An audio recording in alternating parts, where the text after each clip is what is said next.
In South Wales, a name echoes: Iris Watkins. Before we begin, don't forget to like, subscribe, and comment where you're watching from. Your support helps us share more stories like this. So get ready as we head to Blackwood, Monmouthshire. 1904. Blackwood, Monmouthshire, Wales. A baby girl was born. Her name was Iris Watkins. She grew up in the small South Wales town of Blackwood, near Newport, living with her grandmother. By all available accounts, her childhood was quiet and ordinary. There is nothing in the records to suggest turmoil or instability. By 1925, Iris was 21 years old. She worked as a shop assistant in her hometown. She was young, sociable, and known locally. Two young men corresponded with her regularly. According to her grandmother's later testimony, Iris was generally cheerful and not in any kind of trouble. Yet a friend would later tell investigators that Iris had grown restless. She had confided that she was fed up with Blackwood and wanted to leave. Whether this was simply youthful frustration or something more significant remains unknown. August 12, 1925. A damp Wednesday evening in Blackwood. Iris had 2 letters to post. She left her grandmother's house and walked to the postbox at the end of the lane, an errand she had carried out many times before. She posted the letters. The following day, both arrived at their destinations. Iris never returned home. Her grandmother waited. Evening turned to night. Night turned to morning. There was still no sign of her granddaughter. From the very beginning, the grandmother was adamant Iris had not run away. In her later testimony, she stated that she believed Iris had been abducted. Why she was so certain was never clearly explained, but she remained firm. Iris had been taken. The small town of Blackwood quickly mobilized. Police organized searches. Local residents joined in. Fields were combed. Lanes and woodland were examined. Streams were searched. People were questioned. Rumors spread rapidly. Had she left voluntarily? Had she met with an accident? Or had something far more sinister occurred? Days passed, then weeks. There was no trace of Iris Watkins. The search continued, but hope began to fade.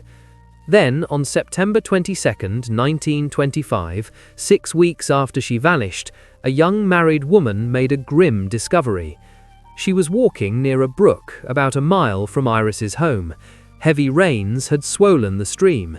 In the shallow, fast-moving water lay a body. Police were called immediately. The remains were badly decomposed. The body had clearly been there for some time. As officers lifted it from the brook, a small square mirror slipped from what appeared to be the deceased's hand and fell back into the water. Iris's grandmother was brought to identify the body. Recognition was difficult. Decomposition had altered the features beyond easy identification, but she recognized a shoe, a portion of clothing, a distinctive bangle. It was Iris. She had been dead for weeks. The discovery answered one question, but raised many more. How had she died? How had her body come to rest in the brook? Had she been murdered, or had something else occurred? 4 doctors conducted the post-mortem examination. They agreed that Iris had been dead for more than 20 days, though they could not determine how much longer. The body was in an advanced state of decomposition.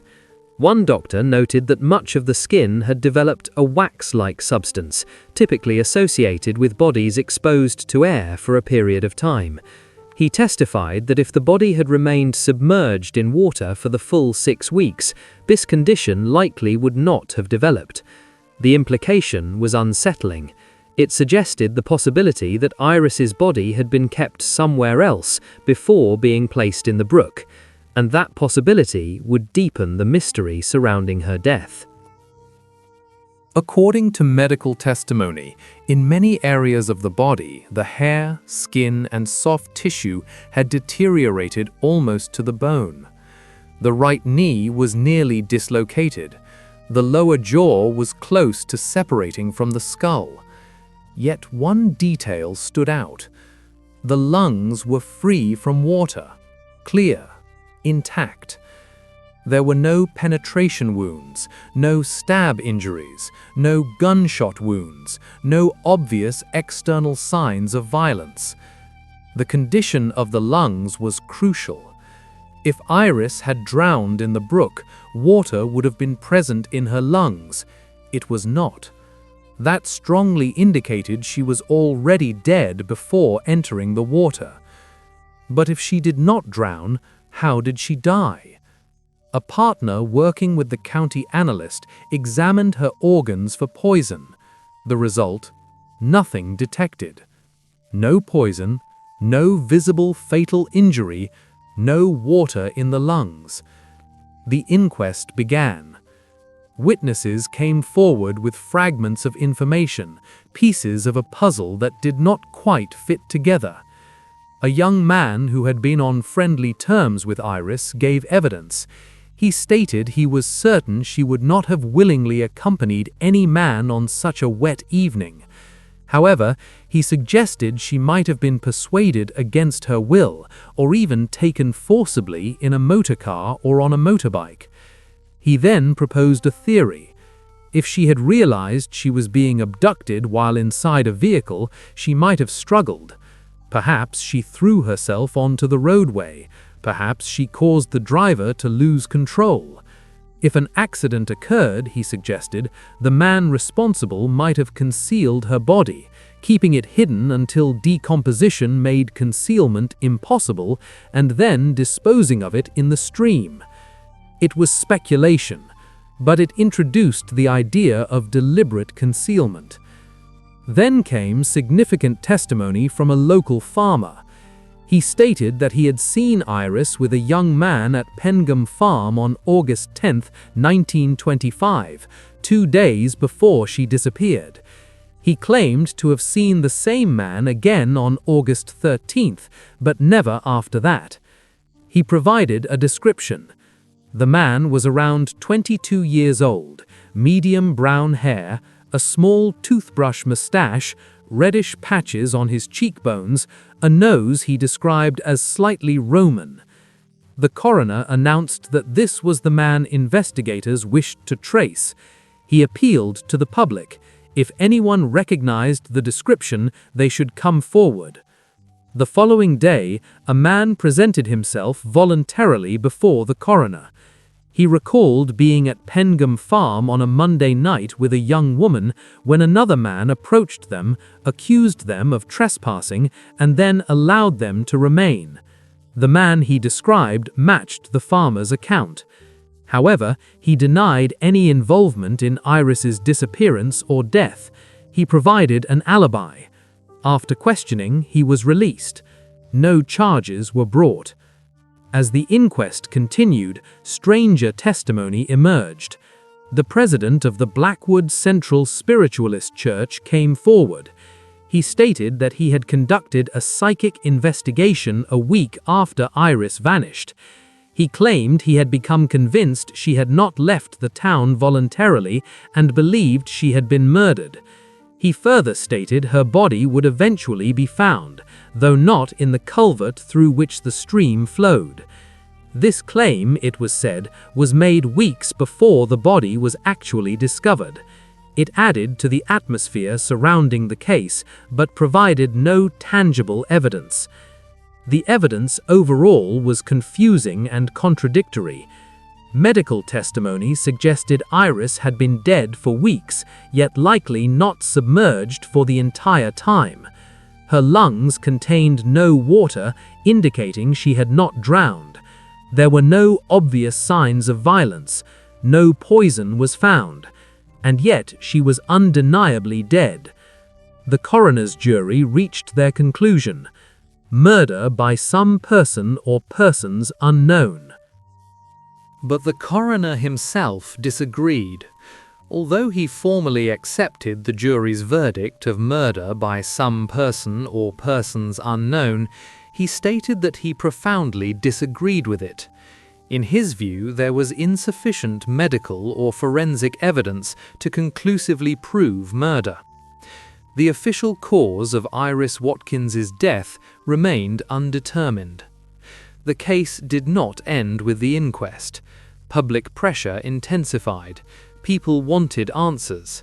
How could a 21-year-old woman leave her home on a damp August evening on an ordinary errand and be found dead 6 weeks later with no clear explanation?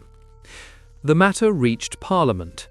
On December 10, 1925, a Member of Parliament questioned the Home Secretary about correspondence between a firm of solicitors and the public prosecutor concerning the death of Miss Iris Watkins.